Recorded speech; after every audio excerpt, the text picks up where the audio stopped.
அனைவருக்கும் வணக்கம். நெடுநாட்களாக நம்முடைய சுவடு காணொளியில் வலையொலியில் நெடுநாட்களாக நமது சுவடு வலையொலியில் நாம் எந்தவித பதிவும் செய்யவில்லை. தற்போதுள்ள தமிழ் தேசிய அரசியல் சூழல் பற்றி நாம் பேச வேண்டிய கட்டாயம் ஏற்பட்டதால் இந்த காணொலியை தொடர்கிறேன். இது தமிழ் தேசிய பணி என்பது இனி இந்த சுவடு வழியாக உங்களை வந்து சேரும். இன்றைக்கு நாம் பேசக்கூடிய தலைப்பு என்பது கொஞ்சம் நெருடான ஒரு தலைப்பு தான். என்னவென்றால், கடந்த சில தினங்களுக்கு முன்பாக திருத்தணியில் தொடர்வண்டியில் வட மாநில இளைஞர் ஒருவர் 4 சிறுவர்களால் 17 வயது மதிக்கத்தக்க சிறார்களால் கொடூரமாக தாக்கப்பட்டார். அந்த காணொளியை பார்க்கின்ற எவருக்கும் மனம் பதைக்கும் அளவிற்கு அவ்வளவு கொடூரமான ஒரு தாக்குதல். அந்த 4 சிறுவர்களும் அதில் ஒருவர் அந்த காணொளியை பதிவு செய்கிறார். மற்ற 3 சேர்ந்து கொண்டு பட்டா கத்தி என்று சொல்வார்கள், இவ்வளவு நீளம் இருக்கிறது, அதை வைத்து மிக கொடூரமாக தாக்குகிறார்கள். அனைவராலும் அந்த காணொளியை பார்க்க முடியாது. அந்த அளவிற்கு கொடுமையாக அந்த காணொளி இருக்கிறது. இந்த காணொளியில் நடந்த சம்பவம் என்பது மனிதநேயம் உள்ள அனைவரும் அதை கண்டிப்பார்கள். அதில் மாற்று கருத்து இல்லை. அந்த வடமாநில இளைஞர் முதலில் ஒரு தொடர் வண்டியில் அமர்ந்திருக்கிறார். அமர்ந்திருக்கின்ற அவரை கழுத்தில் கத்தியை வைத்து நாங்கள் ஒரு இன்ஸ்டாகிராமில் ஷார்ட்ஸ் போட வேண்டும் என்று சொல்கிறார்கள். மொழி பிரச்சனையின் காரணமாக இவர் என்ன சொல்கிறார்கள் என்று அவருக்கு புரியவில்லை. அப்படியே கைக்கிழப்பாக மாறுகிறது. ஆள் இல்லாத தொடர்வண்டி நிலையத்தில் அவரை இறக்கிவிட்டு தனியாக அழைத்து சென்று கொடூர தாக்குதலை அந்த சிறுவர்கள் நடத்தியிருக்கிறார். தமிழ்நாட்டில் இது போன்ற சம்பவங்கள் தொடர்ச்சியாக நடைபெறுவதை நம்மால் கவனிக்க முடிகிறது.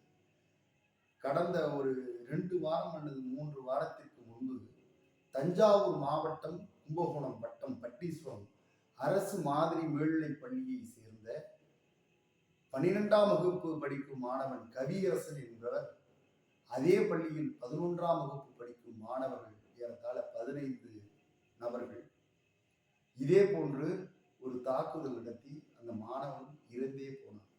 15 நபர்கள் சேர்ந்த முன்விரோதம் காரணமாக அந்த தாக்குதல் நடந்தது. கட்டையை வைத்து அடித்தார்கள். அதில் அந்த மாணவனுடைய உயிர் பிரிந்தது. அந்த சம்பவம் தமிழகத்தில் பெரிய அதிர்வலைகளை ஏற்படுத்தியது. இது போன்ற சம்பவங்கள் பள்ளியில் நடைபெற்றதே கிடையாது. தமிழ்நாட்டில் முதல் முறையாக நடைபெற்றது. இந்த சம்பவங்கள் எல்லாம் எதன் பின்னணியில் நடக்கிறது?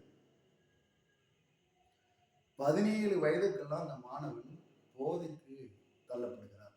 என்ன போதை? கஞ்சா, அதைவிட கொடுமையான சொல்ல முடியாத அளவிற்கு போதையை தரக்கூடிய வகைகள் இன்றைக்கு போதை வகைகள் இன்றைக்கு மலிவாக நம்முடைய தமிழக பகுதியில் குறிப்பாக பள்ளிக்கூடங்கள் அமைந்திருக்கும் பகுதியிலேயே கிடைக்கிறது. இது எப்படி கிடைக்கிறது அவர்கள் கையில் அப்படி என்று பார்த்தால், ஒரு தேசத்தில் புரட்சி நடந்து முடிந்த பிறகு மீண்டும் புரட்சி வராமல் இருப்பதற்காக அந்த நாட்டினுடைய ஆட்சியாளர்களால் கட்டவிழ்த்து விடுவதே இந்த போதைப் பொருட்கள். குறிப்பாக பிரெஞ்சு புரட்சி நடந்த பிறகு அங்கே மிகப்பெரிய அளவிற்கு போதை புழக்க வழக்கம் ஏற்பட்டுகிறது. பெண்களை வைத்து வணிகம் நடத்தக்கூடிய, விபச்சாரம் நடத்தக்கூடிய சூழல்களை ஆட்சியாளர்கள் உருவாக்கி தந்தார்கள். இதெல்லாம் எதற்காக என்றால், இதுக்கு பிறகு இதுவே போன்ற புரட்சி உருவாக கூடாது என்பதற்காகத்தான் அந்த வேலைகள் அங்கு செய்யப்பட்டது. சமீபத்தில் கூட நீங்கள் பார்த்தால் தெரியும், 2009 ஈழ இனப்படுகொலைக்கு பிறகு தற்போது உள்ள ஈழ மண் எப்படி இருக்கிறது என்று அங்கு சென்று வந்தவர்கள் நமக்கு தகவல் தரும் அந்த விஷயத்தை பார்க்கும் பொழுது அங்கும் போதைப் பொருட்கள் மலிவாக கிடக்கிறது. பாலியல் தொழில் அங்கு மிக சுதந்திரமாக நடக்கிறது. புலிகள் இருந்தவரை ஒரு புனித பூமியாக இருந்த அந்த ஈழம் இன்றைக்கு போதைக்கு வஸ்துகளுக்கு கீழும் பெண்களை வைத்து வணிகம் நடத்தக்கூடிய பாலியல் தொழிலிலும் ஈடுபட்டிருப்பது என்பது ஆட்சியாளர்களால் அந்த மண்ணில் நடத்தப்பட்டு இன்றைக்கு அந்த புரட்சி தடுக்கும் விதமாக நடந்து கொண்டிருக்கிறது. ஏன் தமிழ்நாட்டில் நடக்க வேண்டும்? சாதாரணமா கஞ்சா வழக்கு, கஞ்சா விற்றால் அதை காவல்துறை அவர்களை கைது செய்தால் அவர்களை சிறையில் அடைப்பார்கள். அவர்களை சிறையில் அடைத்தால் குறைந்தபட்சம் 10 ஆண்டுகள் எந்த விசாரணையும் இன்றி அவர்களை விசாரணை கைதியாகவே வைத்திருக்கலாம். அந்த அளவுக்கு சட்டம் மிக கடுமையாக இருக்கு. அப்படி இருந்தும் இன்றைக்கு போதைப் பொருட்கள் பள்ளி அருகிலே விற்கப்படுகிறது என்றால் இது ஆட்சியாளர்களுக்கு தெரியாதா? நிச்சயமாக தெரியும். ஏன் அவர்கள் இதை கண்டுகொள்ளவில்லை? மக்கள் ஊழல் மயமாக்கப்பட்டு விட்டார்கள். தொடர்ச்சியாக ஊழல் ஆட்சி இங்கு இந்த மண்ணில் இருக்க வேண்டும் என்று சொன்னால் இது போன்ற அரசினுடைய மறைமுக செயல்பாடுகள் இருந்தாக வேண்டும் என்பது ஆட்சியாளருடைய நிலைப்பாடு. தமிழ்நாட்டில் இந்தியாவில், ஒட்டுமொத்த இந்தியாவில் இருக்கின்ற துறைமுகங்கள் தனியாருக்கு தாரை வார்க்கப்பட்டு விட்டது. அதானி துறைமுகம், பல துறைமுகங்கள் இன்றைக்கு இயங்கிக் கொண்டிருக்கிறது. அங்கு சர்வ சாதாரணமாக வெளிநாட்டில் இருந்து வரக்கூடிய போதைப் பொருட்கள் மற்ற இடங்களுக்கு, நாட்டின் மற்ற பகுதிகளுக்கு கொண்டு செல்லப்படுகிறது. இதெல்லாம் ஆட்சியாளர்களுக்கும் காவல்துறைக்கும் தெரியாமல் நடக்கின்றன என்றால் ஆட்சி நடக்கிறதா என்ற கேள்வி நமக்கு இருக்கு. ஆட்சியாளர்கள் தெரியாமல் ஒருபோதும் இவைகள் நடக்கப் போவதில்லை.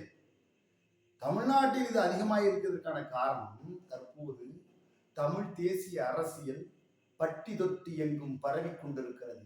இந்த சூழலில் இதை எப்படியாவது வீழ்த்திவிட வேண்டும் என்ற எண்ணம் ஆட்சியாளர்களுக்கு இருக்கிறது. தமிழ் உணர்வு ஓங்கக்கூடாது என்ற எண்ணம் இருக்கிறது. இதற்கு தான் தமிழ்நாட்டில் இது போன்ற போதைப் பொருட்கள் அந்த புழக்கம் விரிவடைவதை ஆட்சியாளர்கள் கட்டுப்படுத்த விரும்பவில்லை. மாறாக இது போன்ற புகார்கள் தருகின்றவர்களுக்கு பாதுகாப்பற்ற சூழல் தமிழ்நாட்டில் நிலவுகிறது. இது ஒரு பக்கம் இருக்கட்டும். இதுக்கு கண்டனம் தெரிவிக்கிறார்கள். கண்டனம் தெரிவிக்க வேண்டியதான். மனிதனாக பிறந்த ஒவ்வொருவரும் இந்த செயலை கண்டித்து நிச்சயமாக ஒரு பதிவிட வேண்டும். அவ்வளவு ஒரு கொடுமையான சம்பவம். ஆனால் நம்முடைய புரட்சி இயக்குனர்கள், புரட்சி போராளிகள் என்று சிலர் தங்களை கூறிக்கொள்ளக்கூடிய யூடியூபர்கள் இதற்கு கண்டனத்தை தெரிவிக்கிறார். குறிப்பாக ரஞ்சித் அவர்கள் இதுக்கு கண்டனம் தெரிவிக்கிறார். எப்படி தெரிவிக்கிறாரு? புலம்பெயர் தொழிலாளர்கள் இங்கு வருகிறார்கள், அவர்களை போய் இப்படி இனவெறி கொண்டு தாக்கலாமா அப்படி என்று கேட்கிறார். இனவெறி கொண்டவன் கஞ்சா அடித்து விட்டு முழு போதையில் தன்னுடைய இன்ஸ்டாகிராம் பக்கத்தில் எல்லாம் முதியவர்களை தாக்கி படம் எடுத்து போடுவது, இது போன்ற செயல்களில் ஈடுபடுவான். இனவெறி என்பது என்ன? குறிப்பாக இந்த இனம் இன்னும் அழித்து ஒழிக்கப்பட வேண்டும் என்று எண்ணத்தோடு, தீய எண்ணத்தோடு அவரை செயல்படுவது. இந்த சம்பவம் அப்படியா நடைபெற்றது? சில காணொலியில் சமூக ஊடகங்களில் வடக்கன்சி என்ற சில நகைச்சுவை காட்சிகள் காட்சிப்படுத்தப்படுகின்றன. ஏன் காட்சிப்படுத்தப்படுகின்றன? இங்கு வறுமையில் வருகிறார்கள் என்று புலம்பெயர் தொழிலாளர்கள் என்கிறார். புலம்பெயர் தொழிலாளர்கள் என்றால் என்ன பொருள்? புலம்பெயர் நிகழ்வு எதனால் நடக்கிறது? ஒன்று, அந்த பகுதியில் போர் நடந்து கொண்டிருக்க வேண்டும். இல்லை என்றால் அங்கு பொருளாதார வீழ்ச்சி அடைந்து பொருளாதார புரட்சி ஏற்பட்டு அங்கு ஏதாச்சும் ஒரு அபரிமிதமான சூழல் நிகழ்ந்திருக்க வேண்டும். அப்படியானால் அங்கிருந்து இங்கு வருபவர்கள் புலம்பெயர் தொழிலாளர்கள் என்று நாம் அழைக்கலாம். மாறாக லட்சம் லட்சமாக அன்றாடம் நீங்கள் சென்று சென்னை அந்த மத்திய அந்த ரயில்வே ஸ்டேஷன்ல போய் பார்த்தா தெரியும். குவியறாங்க, வந்து அன்றாடம் குவியறாங்க.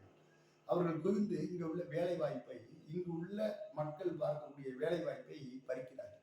குறிப்பாக மூட்டை தூக்குவர்கள், கொத்தனாறு, இன்னும் வேளாண்மை செய்யக்கூடிய அந்த அன்றாடம் வேளாண்மை செய்யக்கூடிய தமிழ்நாட்டில் உள்ள அந்த உழவர்களுடைய தொழிலை இன்றைக்கு பறித்து விட்டார்கள் வடக்கிருந்து வந்து. இதை கண்டித்து இவர்கள் இதுவரைக்கும் பதிவு போட்டதே கிடையாது. குறிப்பாக புலம்பெயர் தொழிலாளர்களை நாம் ஆதரிக்க வேண்டும் என்று இந்த புரட்சி இயக்குனர்கள், இந்த ரஞ்சித், இந்த மாரி செல்வராஜ் எல்லாம் தன்னுடைய பதிவில் போட்டிருக்காங்க. இந்த சம்பவத்தை நீங்க கண்டீங்க. ஆனா இது ஒரு இனவெறி தாக்குதல் போன்றும், அவர் விலைக்கு வந்ததால் தான் அடிபட்டார் என்றும் என்று கூறுவது இங்கு இருக்கக்கூடிய தமிழ் தேசிய எழுச்சியின் மூலமாக நிகழக்கூடிய தமிழ் தேசிய பேரியக்கம் போன்ற அமைப்புகள் அரசிடம் கோரிக்கை வைத்துக் கொண்டிருக்கிறார்கள், புலம்பெயர் தொழிலாளர்களை கட்டுப்படுத்த வேண்டும் என்று. அதை மட்டுப்படுத்தும் விதமாக உங்களுடைய அந்த அறிக்கைகள் இருக்கிறது. அப்படி இருக்கக்கூடாது. இங்கு உள்ள மக்களுடைய வயிற்றை அடித்து புலம்பெயர் தொழிலாளர்களை காப்பாற்றுவது என்பது எப்படி அது ஒரு சமூக நீதியாகும்? நீங்கள் பேசக்கூடிய சமூக நீதியா இது? இங்க உள்ள கிராமத்துல போய் நீங்க பாருங்க. ஒவ்வொருத்தரும் குழு கட்ட எவ்வளவு கடினம் கஷ்டப்படுறாங்க. ஏன்னா வேலைக்கு ஆள் எடுக்கிறது இல்ல இப்ப. மேற்கு வங்கத்திலிருந்து பல மாநிலங்களிலிருந்து அந்த நேரத்துக்கு இப்போ அந்த வேளாண்மை தொழில் பார்க்க குறைந்த கூலிகளுக்கு ஆட்கள் விடுகிறார்கள். அவர்களுக்கு வேலை தருவதே இவர்களுக்கு இங்கு உள்ள பெருமுதாரிகள் முக்கியத்துவம் கொடுப்பதால் இங்கு அன்றாந்த அந்த வேலை பார்த்து கொண்டிருந்த உழவர்கள் அன்றாடம் பிழைப்பிற்கே கஷ்டப்பட்டு கொண்டு 100 நாள் வேலைக்கு சென்று கொண்டு இருக்கிறார். இப்படி ஒரு சூழல்ல நீங்க அவர்களுக்கு குறைவு கொடுப்பதாக கூறிக்கொண்டு இப்ப புலம்பெயர் தொழிலாளர் பிரச்சனையை அதை எடுத்துட்டு போற முயற்சி பண்றீங்களே மாரி செல்வராஜும் பா ரஞ்சித்தும் கொஞ்சம் சிந்திச்சு பாருங்க. வாழை படத்துல வாழையுடைய தொழிலாளர்களுடைய அந்த சம்பவங்களை சித்தரிப்பு பண்றீங்க. நீங்க இங்க உள்ள தொழிலாளர்கள் வேலைகளுக்கு செய்யப்படுவதையும் கருத்தில் கொள்ளணும். அதை கருத்தில் கொண்டுட்டு நீங்க பேசுங்க. இங்க உள்ள மக்களுக்காக பேசிட்டு புலம்பெயர் தொழிலாளர்களுக்காக பேச தொடங்கினா நல்லா இருக்கும் உங்க 2 பேருக்கும். அடுத்ததாக தமிழக வெற்றி கழகத்தினுடைய தலைவர் விஜய் அவர்கள் இந்த சம்பவத்தை கண்டிச்சு அறிக்கை கொடுத்திருக்காரு. இவரு தன்னுடைய கட்சியினுடைய கொள்கை தலைவரா அம்பேத்கரை இவர் ஏற்பாரு, பெரியாரை ஏற்பாரு, எல்லாத்தையும் ஏற்பாரு. ஆனா கவின் என்ற ஒரு இளைஞர் சாதி ஆணவ படுகொலை செய்யப்பட்டார் அவர் கட்சி தொடங்கிய பிறகு. அதுக்கு முன்னாடி வரைக்கும் அவர் எந்த பிரச்சனையும் பேசுனதில்லை. கட்சி தொடங்கினதுக்கு பிறகு நடந்த சம்பவம். அதற்கு உங்களுடைய அறிக்கை ஒன்று கூட வெளியிடவில்லையே.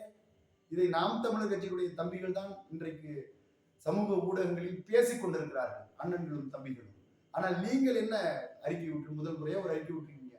மிக கொடுமையான செயல் என்று. இதுக்கு அறிக்கை விடுற நீங்க அந்த கவின் ஆணவ படுகொலைக்கு ஒரு அறிக்கை விட்டா நன்றாக இருந்திருக்குமே. ஏன் ஒரு சாதி ஓட்டு உங்களுக்கு கிடைக்காதுன்னு நீங்க அறிக்கை விடலையா? இருக்கட்டும். தஞ்சாவூர் வரல, தஞ்சாவூருக்கு நீங்க பரப்புரைக்கு வரல. ஆனா கரூருக்கு சென்றீங்க, ஈரோடுக்கு சென்றீங்க. அங்க அந்த மக்களுடைய ரத்த ஓட்டம், குருதி ஓட்டம். இன்றைக்கு காவிரி இன்னைக்கு மேகதாட்டை கட்டி அங்க அணை கட்ட துடிக்கிறது கர்நாடக அரசு. அடுத்தடுத்து நிதிகளை ஒதுக்கி கொண்டிருக்கிறது. அந்த பிரச்சனையை பத்தி மிக முக்கியமான ஒரு பிரச்சனையை பத்தி நீங்க காவிரிங்கிற அந்த சொல்லே உங்க சொல்லிருந்து கட்சி தொடங்கின பிறகு வரவே இல்லை. அதை பத்திய நிலைப்பாடு உங்களுக்கு இல்ல. மேகதாட்டு அணை கட்டுமா வேண்டாமான்னு. ஏன் அங்க ஜனநாயகம் உங்களுக்கு ஓடாதா? அந்த காரணத்துல கர்நாடகாவில் ஓடாது, நம்ம படத்தை தடை செஞ்சுருவாங்கன்னு பயப்படுறீங்களா? நீங்க தான் கட்சி தொடங்குற இந்த மேடையிலேயே சொன்னீங்களே, பல மேடையில சொல்லியிருக்கீங்க, காசு பணம் எல்லாத்தையும் நாங்க பார்த்தாச்சுப்பா, நம்மளுக்கு அதெல்லாம் சலிச்சு போச்சு, மக்களுக்கு நாங்க நல்லது செய்யதான் எனக்கு முதலமைச்சர் பதவி தேவைங்கிறது போல பேசுறீங்களே. இப்ப இந்த நிகழ்ச்சியை பத்தி இந்த காவிரியுடைய அந்த தேவை, காவிரியுடைய அந்த ஆபத்து நிலையை பத்தி பேச உங்களுக்கு அச்சம் இருக்கிறது. நீங்க நாளைக்கு எப்படி மக்களுக்கு நல்லது இங்க செய்வீங்க. இன்றைக்கு இருக்க ஆட்சியாளர்கள் கூட காவிரின்னு பேசுறாங்க. அவங்க செயல்படுறது இல்லை, ஆனா பேசுறாங்க. ஏன் பிஜேபி கூட அங்க ஆட்சி செய்யுது. இங்க உள்ள அண்ணாமலை கூட காவிரி தமிழர்களுக்கு முக்கியம் என்று பேரளவு சொல்றாங்க. நீங்க அதற்கு கூட தயாராக இருங்க இல்ல. அப்ப அதை விட நீ ஆபத்தானவர். அப்படிதான் நம்ம அதை புரிஞ்சுக்க முடியும். இப்படி ஒரு சம்பவம் தமிழ்நாட்டில் நடைபெற்றால் அதை கண்டிக்கிறவர்கள் தொடர்ச்சியாக அதை சமநிலையை எல்லா சம்பவங்களுக்கும் அதை சமநிலையா வைத்திருக்க வேண்டும். அதுதான் அந்த காரணடைய நோக்கம். மற்றபடி இந்த செய்திகளை தமிழ் தேசியவாதிகள் எவ்வாறு புரிந்து கொள்ள வேண்டும் என்பது மிக முக்கியமான ஒரு செய்தி. என்னவென்றால் இன்றைக்கு தமிழ்நாட்டில் நடக்கக்கூடிய சூழல்களில் இளைஞர்களை மது பழக்கத்திலிருந்தும் போதை பழக்கத்திலிருந்தும் நாம் அதை பாதுகாக்க வேண்டிய சூழலில் இன்றைக்கு தமிழ் தேசியவாதிகள் இருக்கிறார்கள். இல்லை என்று சொன்னால் எழுச்சி பெறும் தமிழ் தேசியத்தை வீழ்ச்சியடைவதற்கு அவர்கள் துணை போவார்கள். அதனால இதோடைய ஆபத்துகளை புரிஞ்சுக்கிட்டு இந்த சம்பவத்தினுடைய அடிப்படை போதை போதை போதை அதை ஒழிக்க வேண்டும் என்று கேட்டுக்கொண்டு இந்த காணொலியிலிருந்து விடைபெறுகிறேன். இது போன்ற காணொலிகள் தொடர்ச்சியாக இனிமேல் சுவடு வலைகளில் வந்து கொண்டிருக்கும். எப்போதும் போல் உங்களுடைய ஆதரவு தாருங்கள் என்று கேட்டுக்கொள்கிறேன். நன்றி, வணக்கம்.